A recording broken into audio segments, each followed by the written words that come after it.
તો પહલગામ હુમલાને લઈને આજે શું અપડેટ છે તેના ઉપર નજર કરીશું। હુમલામાં પાકિસ્તાન સેનાનું કનેક્શન સામે આવ્યું।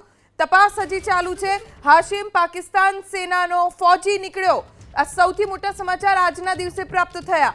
એનઆઈએ હુમલા સ્થળની તપાસ કરી।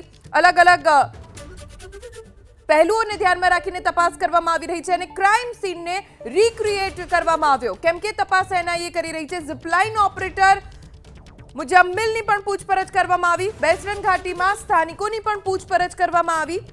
150 લોકોની પહલગામ પોલીસ સ્ટેશનમાં પૂછપરછ થઈ છે। નાનામાં નાની વિગતો મેળવવાનો પ્રયત્ન થઈ રહ્યો છે।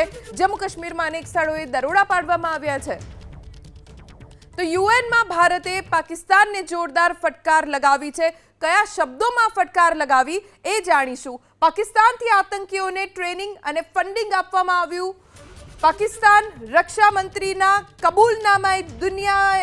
કબૂલનામાને દુનિયાએ સાંભળ્યું।